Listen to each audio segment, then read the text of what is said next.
Selamat malam dan salam sehat Bapak Ibu semua ya.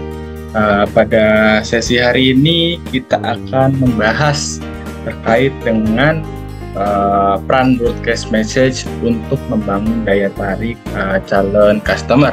Ya, pertama-tama alangkah baiknya mari kita panjatkan puji serta syukur kehadirat Tuhan Yang Maha Esa karena berkat rahmat dan hidayahnya kita semua dapat berkumpul melalui virtual meeting ini pada malam hari ini. Semoga pada kegiatan malam ini kita semua senantiasa dalam keadaan sehat selalu, diberkahi oleh Tuhan, senantiasa serta dapat dengan mudah mengimplementasikan pada sesi materi malam ini. Oke, sebelum itu saya ucapkan selamat datang kepada Bu Nita, semoga sehat selalu dan salam sehat juga untuk keluarga ya Bu Nita. Baik, Bapak Ibu sekalian, kita sambil menunggu teman-teman yang lain, kita mulai sesi saja ya untuk peran broadcast message untuk membangun daya tarik calon customer atau mungkin bisa jadi rekan kerja atau bisa jadi nantinya domain-domainnya para Bapak Ibu sekalian. Nah, di sini kita akan membahas secara perlahan bagaimana broadcast message itu digunakan. Oke? Ya.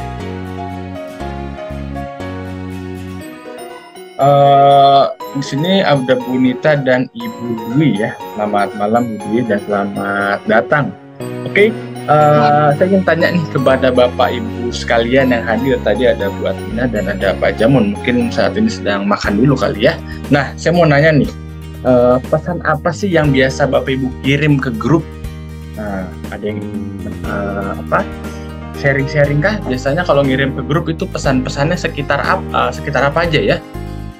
Boleh, barangkali ada yang ingin sharing ke grup fast track atau ke grup domain, boleh? Ada yang ingin sharing-sharing tuh? Malam Mas. Malam Bu Dwi, sehat selalu. Iya. Pastinya makin cantik, makin malam. Ya kalau aku sih biasanya kalau ke grup keluarga ya kalau ada pengumuman pengumuman kayak gitu Mas. Terus kalau ke grup reunian gitu yang mana yang bagus aja topiknya gitu. Tergantung ya. Iya betul. Biasanya alasannya apa tuh Bu ngirim ke grup? Ya kadang pengen aja eksis ya. Maksudnya kita di grup tapi kita jarang muncul. Betul sekali ya. Pastinya tetap eksis. Atau membalas sapaannya mereka. Luar biasa sekali ya. Setidaknya kita tidak mati suri di dalam grup itu ya. Karena kita ada gitu kan. Saya ada loh. Lagi dalam project dalam kaitannya dengan HD ya, seorang enterprise pasti harus fast respon dan pastinya juga harus aktif gitu ya. Oke, kita mulai pada sesi malam ini. Nah, jadi pada malam ini kita akan belajar memahami ya terkait dengan tujuan broadcast message, tentang broadcast message, tujuannya, jenis-jenisnya, terus mengapa sih harus pakai broadcast message, hambatannya, cara membuatnya, sampai juga praktik terbaiknya. Nah, jadi di sini kita saling belajar ya, karena juga saya juga sambil belajar ya, karena saya setiap hari Selasa, Senin, Rabu pasti ngirim broadcast message tuh melalui grup fast track gitu kan. Saya masih belajar mana yang efektif, mana yang nggak efektif, mana yang menarik dan mana yang kurang menarik. Ya, tentang broadcast message yang pertama yaitu pesan siaran atau broadcast message adalah fitur yang memungkinkan pengguna tertentu khususnya pebisnis untuk mengirimkan pesan dan pengumuman ke grup pengguna yang lebih besar sekaligus. Nah, sini udah kebayang ya. Jadi broadcast message atau pesan siaran itu tujuannya untuk mengirim pesan agar tidak perlu lama-lama gitu. Biar 110 orang, 100 orang sekali klik langsung dia tahu gitu. Nggak perlu japri, nggak perlu PC gitu ya, atau personal contact ya. Jadi Bapak Ibu sekalian, kita juga perlu tahu ya mana japri, mana PC, mana BC-an gitu ya. Nah, itu fungsinya beda-beda tuh. Kalau BC-an atau personal contact atau japri ya biasanya hanya satu orang melalui satu orang lagi. Jadi ibaratnya dialog melalui jejaring online gitu. Kalau broadcast message, intinya kita akan berbagi ke khalayak umum, ke kelompok, ke masyarakat gitu, agar orang-orang tersebut, sekelompok orang tersebut bisa tahu loh pesan apa yang kita kirim, bisa tahu loh apa pesan yang kita maksud kepada mereka gitu.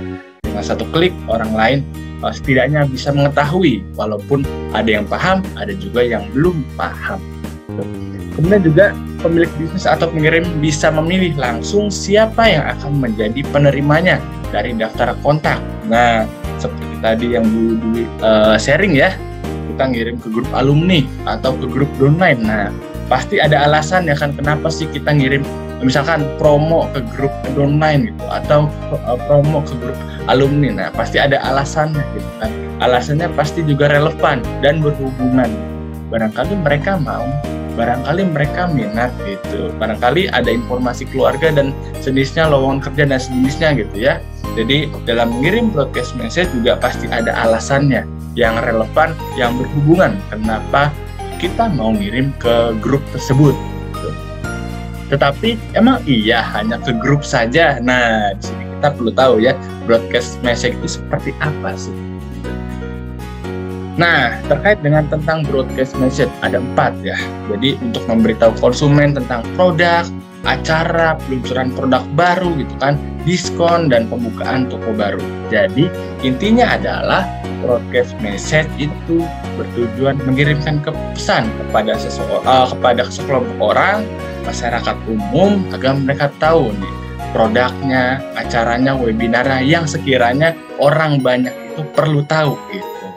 Misalnya contoh kayak kita mengirim pesan utang gitu kan, nggak mungkin kan kita share di grup gitu kan. Nah, pasti misalkan ada berita apa gitu, atau juga ada promo apa gitu, yang kita bisa memilih lah mana pesan yang seharusnya orang-orang tuh tahu loh. Nah, harusnya hanya dia loh yang tahu. Nah, di situ kita bisa milah alasannya apa, mengapa kita ngirim ke grup, mana kita ngirim ke japri. Tetapi pada saat ini biasanya broadcast message itu terkait dengan produk, terkait acara, terkait webinar, terkait testimoni mungkin. Nah, itu bisa kita gunakan melalui broadcast message. Apa iya broadcast message itu hanya melalui WA? Artinya akan kita ulik setelah ini. Nah, broadcast message ini ada beberapa jenis. Ada yang SMS, ada yang melalui email, ada yang melalui messenger, dan ada juga yang melalui multiple channel broadcast. Nah, di SMS, seringkali kita gunakan handphone kita ya. Tetapi pada zaman sekarang, SMS broadcast itu sudah jarang dipakai. Biasanya dipakai seperti promo nih, ada Telkomsel, Kominfo, Gojek gitu kan. Biasanya kalau kita masuk akun Google gitu, biasanya HP-nya beda, masukin kode nomor, nah itu ada pesannya gitu kan. Atau enggak ada mama minta pulsa tuh lagi rame-ramenya. Nah, itu salah satu contoh SMS broadcast. Kenapa ada mama minta pulsa? Agar mereka tuh ngejaringnya banyak tuh, agar si mama minta pulsa tuh bisa dapat banyak gitu kan. Artinya apa? Broadcast message itu tujuannya adalah sekelompok orang, banyak orang, masyarakat umum, agar mereka tuh tahu gitu, agar mereka mau mengirim pulsanya gitu dalam konteks yang negatif gitu. Tapi dalam konteks positif ya seperti halnya Telkomsel memberi promo gitu, atau HDI memberi promo beli kelapa honey 1 kilo dapat 500 gram kelapa honey juga. Nah, itu salah satu contohnya. Nah, sekarang SMS broadcast sayangnya sudah awam ya, sudah jarang digunakan, dan sudah cukup awal-awal mungkin tahun 2000-an, 2005 atau 2010, mungkin saya masih SMP atau SD gitu. Nah, ini lagi booming-boomingnya gitu ya. Kemudian juga broadcast email. Nah, ini sih masih ada gitu kan, tapi tergantung orangnya. Orangnya aktif nggak sih pakai email gitu kan. Kalau seorang yang suka buka-buka email gitu kan, mungkin pencari kerja gitu, nah biasanya pakai email tuh. Peneliti biasanya pakai email tuh, nah broadcast email. Nah, biasanya mereka juga pasti menggunakan robot. Artinya apa? Ada sistemnya. Misalkan saya tuh pernah membuat sertifikat. Waktu itu saya jadi learning development, dan saya ngirim sertifikat ke berbagai macam orang, ratusan orang dalam sekali kirim. Nah, ada nama aplikasinya tuh seingat saya AutoCAD. Jadi saya bikin desain di sini, sertifikat coba saya gambar mungkin mana ya. Nah, saya gambar sertifikat gini kan. Nah, nanti dengan satu klik melalui email langsung dikirim ke 100 orang dalam waktu nggak lama, mungkin 5 menit sudah sampai ke kirim. Nah, itu salah satu contoh broadcast message. Nah, yang melalui email. Terus juga broadcast messenger. Nah, ini biasa kita lihat nih melalui WA gitu kan. Nah, itu biasanya salah satu broadcast message. Nah, agar mereka tahu WA kan ada grupnya, atau mungkin grup fast track atau grup downline gitu kan. Nah, pasti ngirim-ngirim kan promo-promo dan lain sejenisnya gitu kan. Nah, itu salah satu contoh broadcast melalui messenger. Nah, juga banyak lagi, ada YouTube. Nah, emang YouTube termasuk broadcast message? Ya, karena tujuannya adalah untuk orang banyak tuh bisa tahu pesan kita apa gitu. Nah, jadi broadcast message itu tidak harus hanya deskripsi. Jadi ada deskripsi, ada broadcast message itu. Jadi ada hal yang cukup bisa kita pahami ya, mana deskripsi, mana juga broadcast message. Mana orang harus tahu, mana orang yang hanya cukup tahu. Jadi ada 4 jenis, ada SMS, ada email, ada messenger, dan multiple channel broadcast gitu. Kemudian ini kita clear dulu. Nah, mengapa sih bisnis harus menggunakan broadcast message? Nah, ternyata broadcast message sekarang itu sangat erat kaitannya loh dengan bisnis gitu. Apalagi bisnis sekarang teknologi berkembang dengan cepat, pastinya ya kita juga harus bisa gimana menggait banyak orang agar tetap tertarik dengan dengan produk-produk kita gitu ya. Nah, yang pertama adalah dengan kita kemas melalui konten. Berbagai macam konten harus kita buat gitu kan, berbeda pastinya dengan orang lain, dengan kompetitor gitu kan. Setidaknya dengan konten yang berbeda, dengan konten yang sangat kreatif gitu kan, atau sharing-sharing melalui pengalaman yang menyenangkan, Bapak Ibu bisa mengemasnya dalam bentuk bisnis. Atau bisa juga kita jadikan sebagai broadcast message yang isinya soft selling. Nah, itu juga bisa kita terapkan nih Bapak Ibu. Jadi yang pertama adalah dalam konteks bisnis kita juga harus memiliki konten yang berbeda, yang kaya, yang banyak kan, untuk pengalaman yang menyenangkan. Apalagi kemasannya berupa hiburan. Nah, orang-orang pasti makin tertarik tuh bisa jadi. Kemudian juga penargetan yang lebih baik. Nah, dengan broadcast message kita juga bisa mencapai target. Artinya apa? Dengan broadcast message orang-orang bisa dengan mudah melihat pesan kita gitu kan. Target kita apa? Misalkan kita mau ngirim ke 5 orang atau 10 orang gitu kan. Nah, nanti juga kita bisa tahu ini orang ngeliat aja apa enggak, balas apa enggak gitu kan. Oh, ternyata hari pertama yang ngerit ini, yang kedua ini. Nah, berarti kita bisa tahu targetnya apa gitu. Jadi setidaknya kita mengetahui bagaimana peran broadcast message itu menarik atau tidaknya. Dengan catatan kita sudah memiliki target. Ketika target tidak mencapai ya pastinya harus ada perubahan dong. Nah, gitu. Kemudian adalah harga yang terjangkau untuk dampak yang lebih besar. Nah, dulu kita ngirim pesan melalui surat, mungkin melalui merpati, dan waktu itu saya mungkin belum lahir gitu ya. Nah, sekarang mah udah enak gitu kan. Dengan satu klik kita cuma ngetik deskripsi, kita klik, udah ya langsung semuanya bisa tahu gitu kan. Cuma satu klik semua bisa mengetahui segalanya. Yang viral-viral gitu kan, sekali klik, nah orang lain langsung bisa mengetahuinya. Ditambahin deh hashtag Clover Honey atau HDI, atau sekarang yang lagi rame Citayam Fashion Week, lah udah tuh langsung booming gitu kan.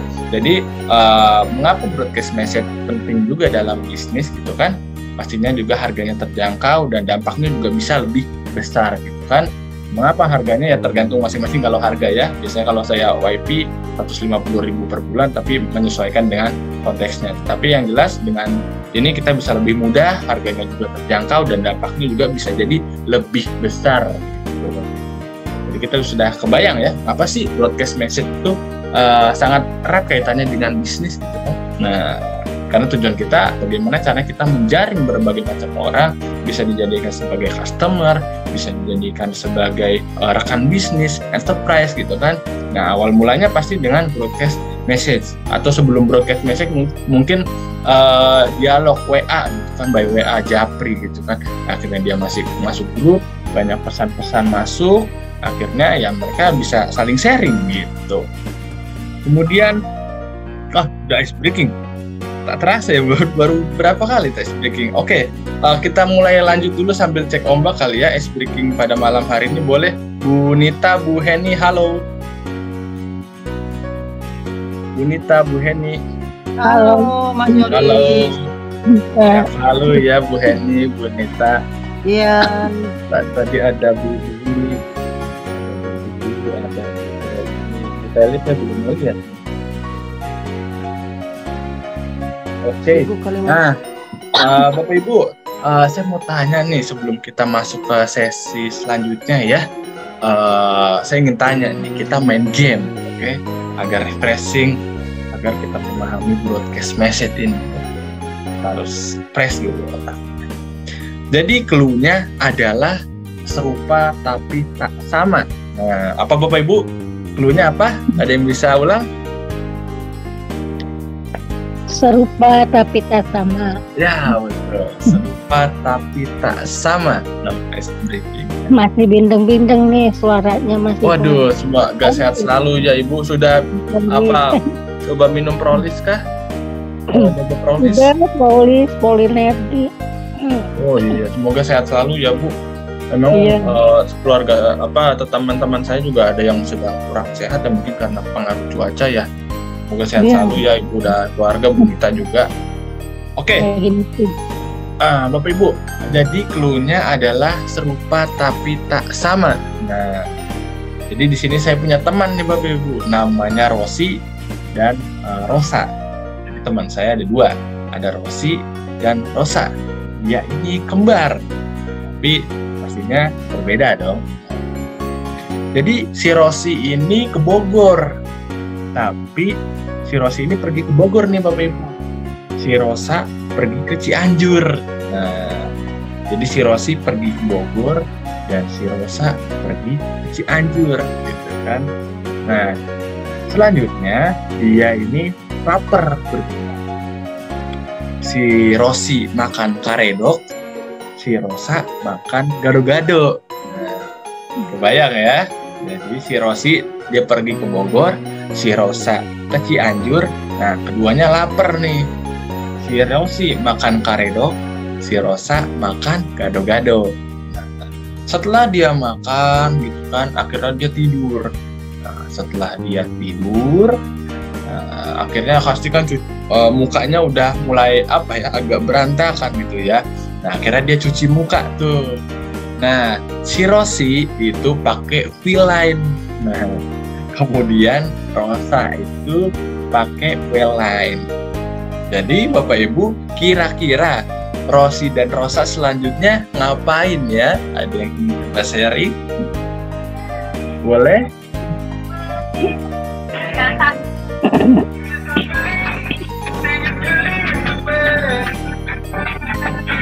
Boleh, Bu Henny barangkali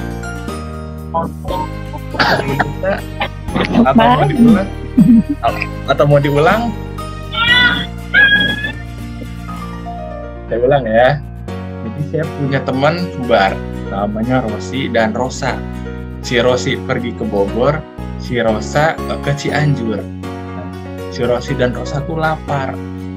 Si Rosi makan karedok, si Rosa makan gado-gado. Nah, setelah makan gado-gado dan karedok, mereka pun tidur. Mereka bangun tidur, mukanya agak berantakan ya. Nah, pas bangun, cuci muka lah mereka. Si Rosi pakai V-line, si Rosa pakai W-line. Nah, dari sini apakah sudah kebayang kira-kira Rosi dan Rosa nantinya akan ngapain? Ada yang ingin coba? Ketemuan. Nah, ketemuan di mana tuh? Ceritanya kebayang. Ketemuan di tempat ini. Iya. Ketemuan di mau prospek berdua. Jawabannya. Ketemu demo. Enggak Bu Henny.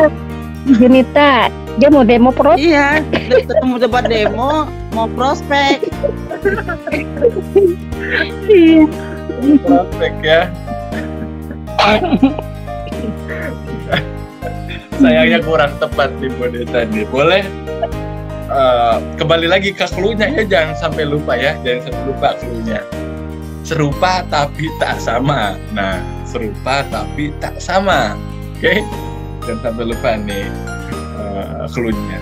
Rosi pergi ke Bogor, Rosa pergi ke Cianjur. Nah, terus juga setelah itu dia lapar. Rosi makan karedok, Rosa makan gado-gado. Nah, ingat lagi ininya apa namanya, clue-nya serupa tapi tak sama. Nah, kemudian mereka tidur. Habis tidur mereka bangun kan berantakan. Dimukalah mereka. Rosi pakai V-line, Rosa pakai W-line. Nah, yuk kebayangan nih. Kembali lagi kartunya. Serupa tapi tak sama, oke? Serupa apa? Glowing, jadi glowing. Nah, bisa. Nah, artinya apa? Kalau si Rosa pakai V-line, tujuannya apa? Kalau Rosi pakai V-line tujuannya apa? Kalau Rosa pakai W-line tujuannya apa? Kira-kira ada yang bisa kebayang nggak?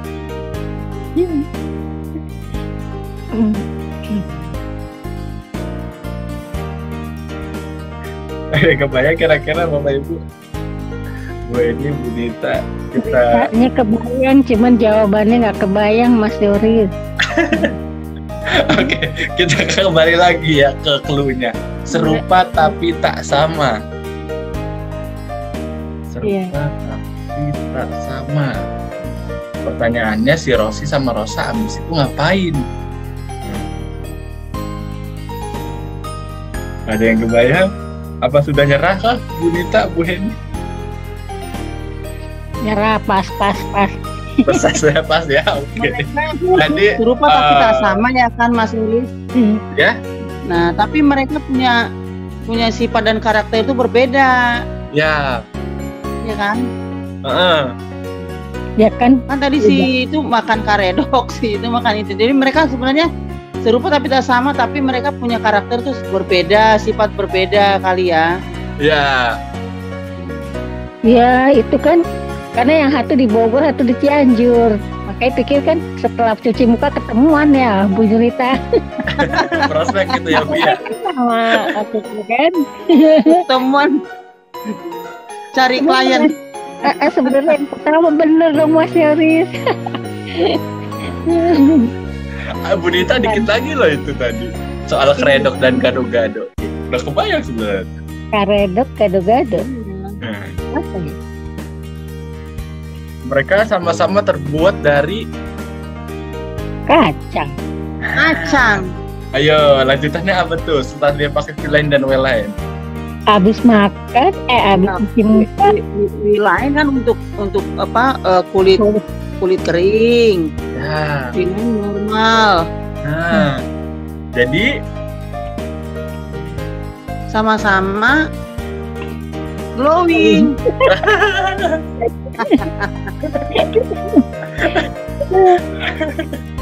Itu serupanya, tak sama. Jenis kulitnya berbeda. oke, lebih kita ke berbedanya dong. Iya, jenis kulit berbeda, otomatis ya memakai skincare-nya juga berbeda kan? Samanya itu kan glowingnya. Nah bedanya itu apa? Nah, ayo yang bedanya itulah jawabannya. Apa ya? Serupa tapi tak sama. Beda harganya. Beda harganya mah. Beda harga. Oke. Kita lanjut ya Bapak Ibu sekalian. Jadi V-line itu setelah si Rosi, jadi jawabannya itu sebetulnya ya kalau saya bayangkan setelah dia cuci muka. Nah, setelah dia cuci muka, dia aus. Akhirnya si Rosi minum cendol dan Rosa minum dawet. Nah, itu jawabannya. Kenapa? Ayo, ada yang bisa jawab nggak kenapa kira-kira? Bisa jadi dong beli yang satu minum. Karena habis makan haus ya. Iya betul. Nah, jadi Bapak Ibu, ini bisa Bapak Ibu gunakan juga nih saat prospek downline nih. Jadi serupa tapi tak sama itu karena yang dikecoh adalah ceritanya. Sebetulnya tidak perlu pakai cerita, Bapak Ibu sudah kebayang. Contoh, namanya Rosi dan Rosa. Nah, dia si Rosi ke Bogor, nah, si Rosa ke Cianjur. Nah, Bogor dan Cianjur termasuk provinsi Jawa Barat. Nah, Barat. kemudian karedok dan gado-gado sama-sama terbuat dari kacang. Nah, Elaine dan Welaine sama-sama produk skin care. Nah, jadi kebayang ya kira-kira Bapak Ibu, sebetulnya jawaban Bapak Ibu bebas asalkan serupa.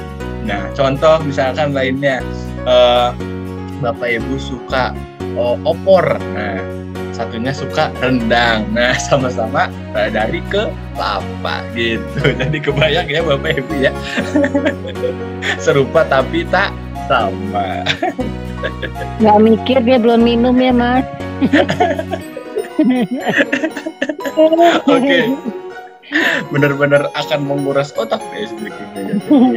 Luar biasa. Oke, malam ini semangat juga Bu Nita dan Bu Henny untuk malam hari ini. Buat Mina, Pak Jamu nongol dan ini juga nongol kemana lagi ya. Oke, kita lanjut sekali ya. Jadi Bapak Ibu, kita bisa gunakan juga SBreaking ini untuk melakukan prospek downline gitu kan, atau memfollow up downline bisa kita gunakan ya, dan jangan sungkan untuk berlatih. Oke, ya. Nah, ini seringkali kita lupakan hukum promosi lewat broadcast message. Nah, sering kita lupakan nih Bapak Ibu. Dalam perlindungan hak pribadi yang diatur dalam pasal 26 Undang-Undang Nomor 11 Tahun 2008 tentang informasi dan transaksi elektronik disebutkan bahwa kecuali ditentukan lain oleh peraturan perundang-undangan, penggunaan setiap informasi melalui media elektronik yang menyangkut data pribadi seseorang harus dilakukan atas persetujuan orang yang bersangkutan. Nah, jadi Bapak Ibu juga harus tahu ya kapan waktunya ngirim broadcast message, kapan waktunya ngirim gitu kan. Nah, tapi ini sangat minim sih sebetulnya terjadi gitu ya, karena memang ketika mereka tidak menerima atau ketika mereka aduh gimana sih ganggu gitu kan. Nah, ini bisa jadi counter juga bagi kita gitu ya, karena belum tentu mereka menerima gitu kan. Tapi untuk kaitannya broadcast message sebetulnya sangat minim terjadi gitu ya. Biasanya pelanggaran ITE dan sebetulnya saja lain-lain gitu kan. Tapi saya pikir Bapak Ibu sudah luar biasa ya terkait dengan broadcast message, karena pasti hidupnya melalui pesan WA dan sejenisnya gitu kan. Tapi kalau kita sering dikirimin gitu kan, pernah nggak sih Bapak Ibu dikirimin pesan sampai 10 kali sehari sama orang yang sama? Pernah nggak? Ada yang ngalamin nggak?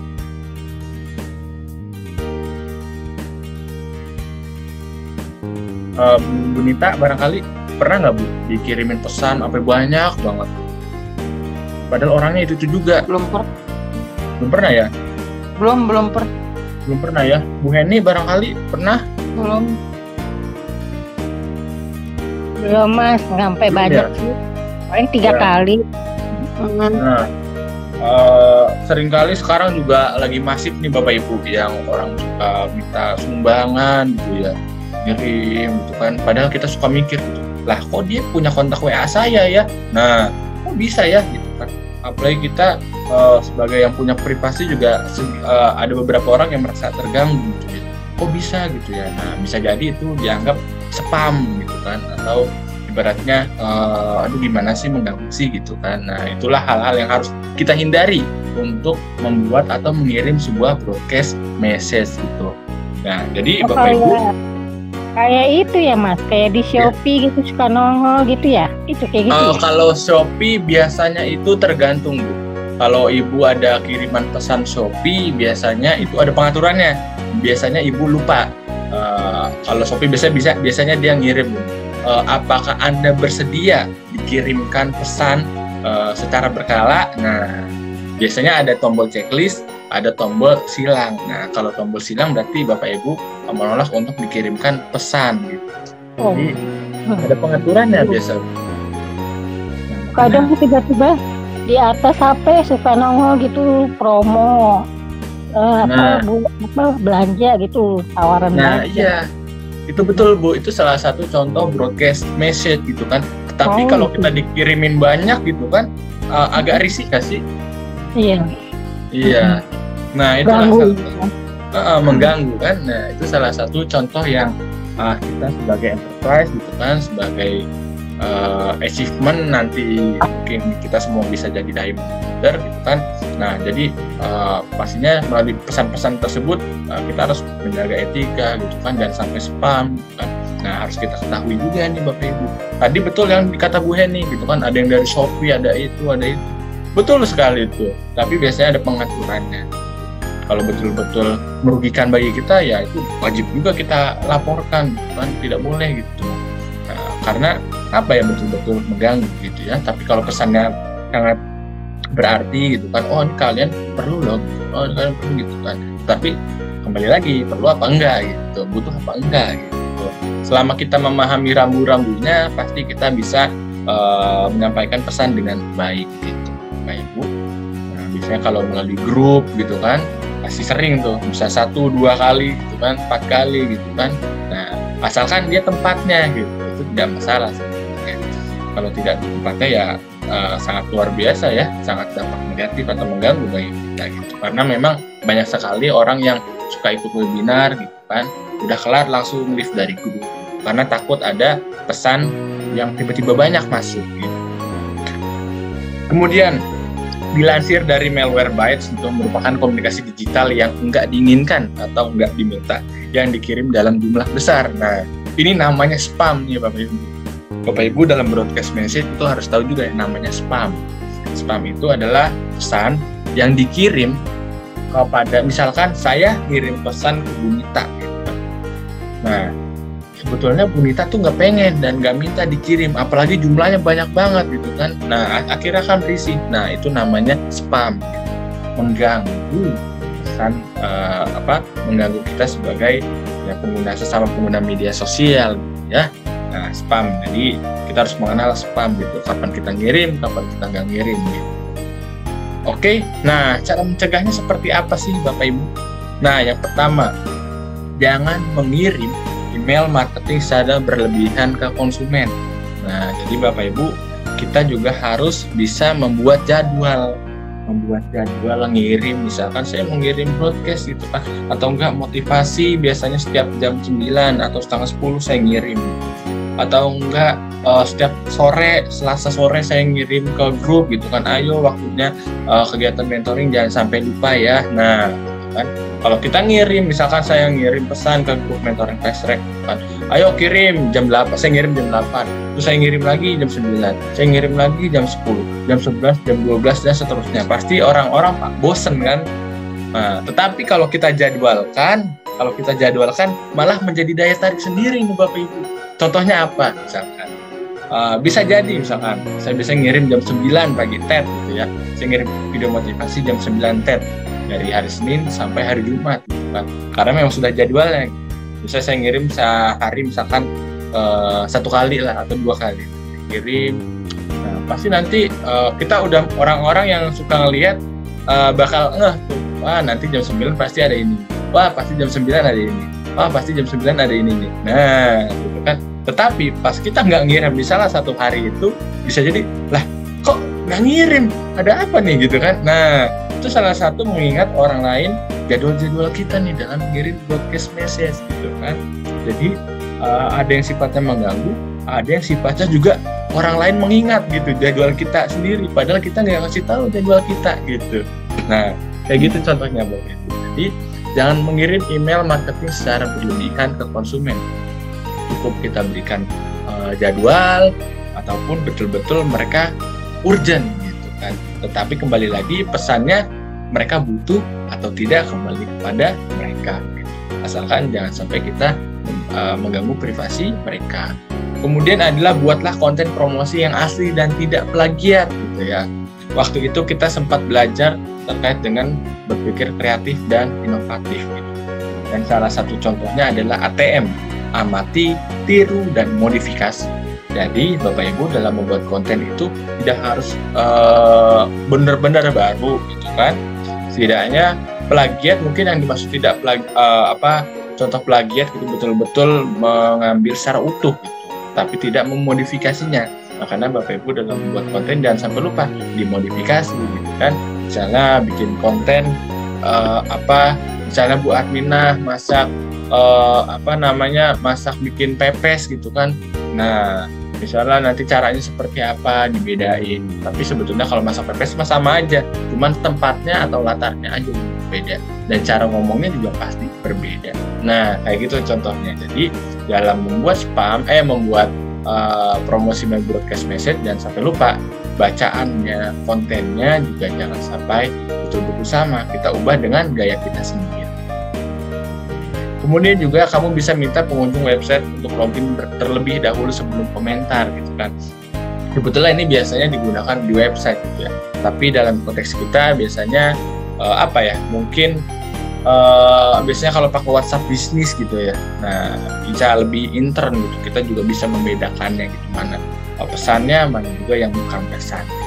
Biasanya kalau pengunjung website setidaknya ada pintu masuknya agar tidak ada spam. Kemudian juga biasakan untuk melakukan promosi website dengan etika yang benar. Jadi Bapak Ibu kalau promo-promo gitu kan nggak usah sungkan-sungkan untuk ngirim ke grup gitu kan. Ke grup asalkan kita tahu alasannya apa dan pastinya juga berhubungan. Dan terakhir juga harapannya apa gitu. Jangan lupa Bapak Ibu pasti sudah paham ya. Jadi saya pikir sudah luar biasa ya masa dulu ya Ibu. Oke, lanjut. Ya. Nah, cara membuat broadcast message yang menarik nih Bapak Ibu. Ada 5. Yang pertama adalah pastikan pesannya itu singkat tapi atraktif. Kemudian kedua, tambahkan medianya, gunakan personalisasi, siapkan customer service dan lacak, dan monitor indikator key performance indicator atau KPI. Nah, yang pertama, pastikan pesannya singkat dan atraktif. Artinya apa? Saat kita bikin pesan, Bapak Ibu, pakai gaya sendiri. Biasanya Ibu kalau ngomong gimana, kalau ngetik gimana. Ya udah, itu gaya Ibu berarti. Ciri khasnya Ibu seperti itu membuat pesannya gitu. Jangan sampai jangan sampai mengikuti gaya orang lain karena setiap orang punya ciri khasnya masing-masing ya. Salah satunya untuk membuat pesannya gitu. Cuman bedanya adalah lebih atraktif. Artinya apa? Pesan yang kita buat itu kita bisa gunakan kalimat-kalimat yang sinonim, misalkan mau kita ganti dengan ingin kan, enak kita ganti dengan kata sedap gitu kan. Nah, itu salah satu hal yang bisa kita ubah pesannya agar lebih atraktif gitu ya. Kemudian juga tambahkan medianya. Nah, media tergantung kebutuhan ya Bapak Ibu, bisa flyer, bisa video, bisa testimoni, tergantung kebutuhan gitu. Artinya harus ada media. Kalau dia ngirim pesan bagaikan ruang hampa, tapi kalau kita kasih gambar, mereka pasti lebih lihat gambarnya sih sebetulnya, malah lihat pesannya gitu kan. Tapi pesan juga cukup berpengaruh untuk daya tarik orang yang melihat. Kemudian juga gunakan personalisasi. Nah, seperti halnya tadi, kita harus punya gaya sendiri gitu ya. Ada ciri khasnya sendiri gitu kan. Misalnya Bu Heni atau Bu Nita gitu kan, kalau ngetik caps lock gitu ya, hurufnya besar semua. Nah, itu salah satu ciri khas kita, jadi nggak apa-apa. Kemudian juga siapkan customer service. Artinya apa? Broadcast message itu kan Bapak Ibu ngirim ke orang banyak gitu ya, luar biasa orang banyak. Artinya apa? Bisa jadi yang tertarik juga banyak, makanya kita harus jadi yang fast respon. Ketika ada yang ngechat, langsung kita balas. Ketika kita cepat balasnya, orang juga terkesima dengan personal kita gitu kan. Wah, ini enak, cepet orangnya gitu kan. Ya contohnya kalau kita pesan di Shopee atau Tokopedia, kalau kita lihat reviewnya, wah pesanan sesuai, fast respon, tidak merugikan gitu kan. Nah, itu salah satu contoh dari broadcast message yang ada customer service. Kemudian juga lacak dan monitor indikator key performance indicator. Nah, artinya apa Bapak Ibu? Dengan ibaratnya gini, yang seperti disebutkan kita bahas sebelumnya, misalkan kita ngirim ke grup WA, kita tahu kan siapa yang nerima pesan, siapa yang udah baca, dan siapa yang membalas. Gitu. kembali lagi, kalau saya misalkan konten ini saya kirim ke grup fast track misalkan, oh yang baca ada 80, yang balas ada 30 gitu kan. Nah terus saya kirim lah tuh yang terkait dengan kreatif gitu kan, kreatif dan inovatif, yang mau baca ada 50, yang balas cuma ada 10 gitu kan. Nah jadi kita bisa tahu mana pesan-pesan yang menarik, mana pesan-pesan yang juga dibutuhkan oleh orang lain gitu. Jadi Bapak Ibu jangan sampai lupa ketika ngirim pesan broadcast message, kita lihat infonya, siapa yang baca, siapa yang nge-read, siapa yang balas. Nah jadi kita juga bisa lihat mana menarik, mana tidak gitu. Jadi broadcast message juga bisa kita lihat ya, mana yang menarik dan mana yang tidak. Jangan sampai lupa, membuat broadcast message yang menarik itu atraktif, ada medianya, pakai gaya sendiri, pastinya press respon, dan terakhir evaluasi gitu. Kemudian nah praktik terbaik broadcast message gitu ya, ada 3 nih Bapak Ibu. Jelaskan program atau brand yang dimiliki. Kemudian juga jangan mengirim broadcast message terlalu sering dan kirim pesan pada jam reguler. Nah, yang pertama Bapak Ibu, semakin Anda menguasai produk atau bisnis, semakin mudah dalam menyampaikan intisari. Nah, jadi Bapak Ibu sebagai enterprise itu ya, sebagai enterprise artinya sudah hal yang cukup wajib gitu ya untuk menguasai setiap produk HDI, apalagi untuk mulai prospek atau mulai follow up gitu kan. Nah pastinya kalau kita mau nawarin, kita juga harus menguasai dong produknya apa gitu kan. Nah sama halnya dengan broadcast message, kalau kita mengirim pesan kan pasti ada pesan intinya apa. Nah pesan intinya itu harus Bapak Ibu kuasai gitu. Kemudian juga jangan mengirim broadcast message terlalu sering, karena semakin mengirim semakin sering, makin jenuh juga orang lihatnya. Jadi kita harus bisa jadwalkan, misalkan sehari 1, 2, 3 gitu kan. Dan juga kita jangan sampai lupa nih, dia nge-read apa enggak, baca apa enggak gitu kan. Terutama balas atau enggak gitu kan. Kalau seandainya dia balas, ya syukur, kita masih bisa ngirim pesan lagi gitu kan. Apalagi kalau kita bisa ngobrol secara personal gitu, secara mendalam, secara intim gitu ya. Tetapi kalau belum dibaca atau enggak baru dituang, ya mungkin bisa kasih jeda gitu kan, entah sore atau malam baru dikirim lagi, nggak apa-apa gitu. Tapi kalau dia cukup responsif juga pada kita, ya udah ajak ngobrol aja. Kemudian juga kirim pesan pada jam reguler. Nah jadi pahami waktu yang tepat dalam mengirim pesan. Nah, waktunya istirahat kapan, malam hari gitu kan. Ya mungkin kita ngirim pesan promo jam 2 pagi kan nggak mungkin. Pernah nggak buat Minta Bu Heni ngirim promo HD jam 2 pagi? Pernah nggak? Ada yang pernah? Belum. Nah, iya kan nggak mungkin kan kalau kita ngirim kan. Artinya kita juga bisa tahu ya mana waktu yang tepat.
Thank you.